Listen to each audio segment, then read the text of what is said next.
So let's talk about 2024.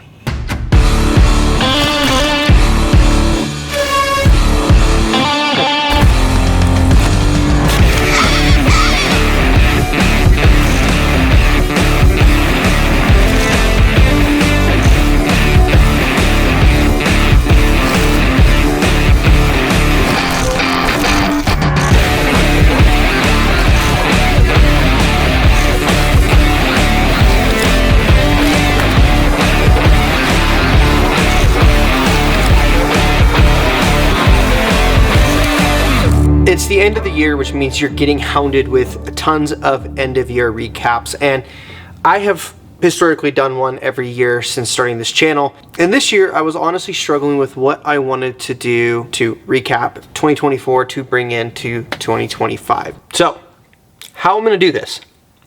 We're going to talk about three main categories. The first category is going to be my favorite meal that I have cooked out camping. Number two is going to be talking about my favorite trip of the year. And lastly, I am going to talk about my favorite photograph. So let's jump right into the favorite meal category. And the runner-up that I have for this was actually a breakfast meal that we cooked not far from where I am at right now here in Central Nevada. And that was a chorizo breakfast that I cooked on my Jetboil Genesis base camp. Super simple, just a couple eggs, some onions and some peppers, chorizo, and just kind of scrambled it all together. It's one of those meals that was just a cool location. It was a very laid back trip, so I just enjoyed kind of throwing all that together, and it was pretty tasty. But my number one meal has to be the campfire steak that I did in Colorado. There's going to be a few reasons about this, but the main reason is just it was really good. I love cooking over a campfire, and being able to use cast iron with campfire, hard to beat a steak like that. It also was very special because my wife was with me, and be able to cook a meal like that with her and have her experience Colorado for the first time was just absolutely awesome. Now the next category is my favorite trip from this year, and I'm going to talk about a few runner-ups here. My wife actually got to travel with me quite a bit this year, namely in Sedona and Colorado. So those are obviously more towards the top of my list, and I would probably say in a heartbeat that those were my favorites. But because I've done Colorado every year, and I mean, it's still always special, and the bias that my wife's on the trip, so that is what makes it special, I decided to throw those out so that I could talk about a few more, I guess, intimate trips or more special trips to 2024, which leads me to the actual runner-up trip, which was my very first trip with my dog Sage in the van. Now, I've been wanting to travel with my dog Sage quite a bit. He gets car sick, so we've been working through getting him out of that car sick nature just by driving around town and whatnot. But by the time we kind of got him ready to travel, it started getting too hot, and a lot of the places I was going to, it was just going to be very uncomfortable and probably not very safe for him, which is when I decided to install an air conditioning unit on the van, and led to my very first trip with him, which was not far from my home. And not only did my air conditioning unit keep us both cozy, it was a lot of fun just having him in the van for the first time and taking him out in the field and capturing some photos. My top trip from this last year was actually one early in the year, and that was my wildlife adventure, where I got to photograph some bald eagles. And the reason that trip was so special was actually in a place that I pretty much grew up coming to. I'm actually not far from there. I'm in the same general vicinity right now. And being able to see a bald eagle and photograph a bald eagle and all the things that went into that trip, it was just super special. I fell through ice, which was not the most fun. I also got to cook over some fire, which was a lot of fun, and battle some snow in the desert. So that by far was my favorite trip of this year. Now the last thing I want to talk about is my favorite image, but before I do that, I want to invite you guys to subscribe to the channel if you are not already. And secondly, drop a comment down below and let me know what your favorite meal or your favorite trip or both was from 2024. If you got a good recipe, also share that, and maybe I'll give it a try this next year. When I look at my favorite photos of a previous year, the main thing for me isn't really the quality or how cool it looks or anything like that. The main thing is, did I capture an amazing story, and can I share that with others? Now, naturally, the cooler the story, the cooler the moment, the cooler the image usually looks. I want to preface that before I get into what my favorite image was from this year. My runner-up image was this photo right here that I call as Winter is Here. This was captured in my home here in Las Vegas at Red Rock Canyon. I was watching the weather. I wanted to get a snow photo out there because it's a very rare thing. It only happens maybe once or twice a year. So I saw that the weather was going to be good for it, packed up my things, went out, framed up my composition, and waited. I didn't know if it was going to happen. I didn't know if I was going to get any light.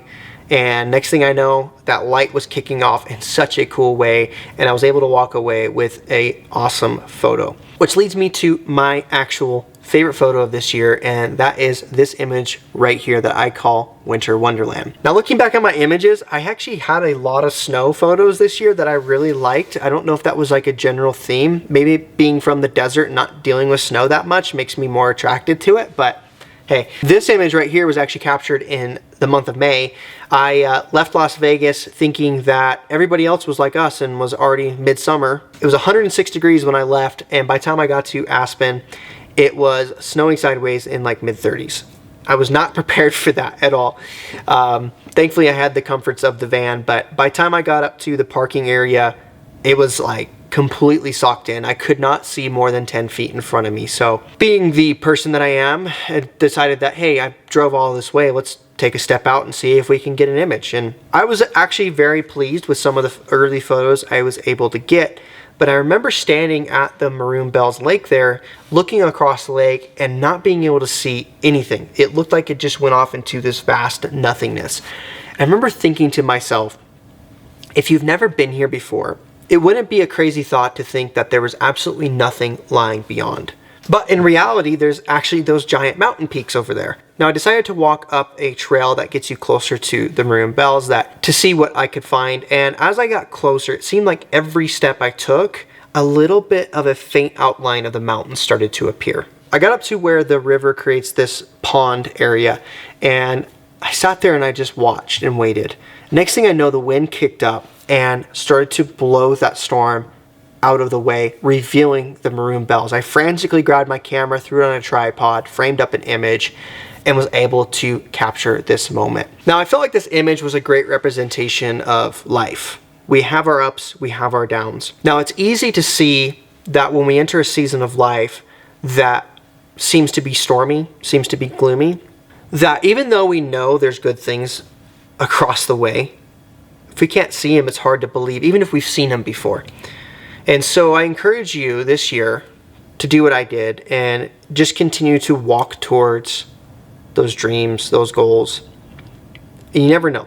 Every step might make things a little bit clearer. And every step might put you in a place to be ready for when that split second happens, that you're able to achieve what you want to achieve. For me, 2024 felt like I was taking 2 steps forward, 2 steps back a lot of the time. I had a lot of great ups, had a lot of great downs.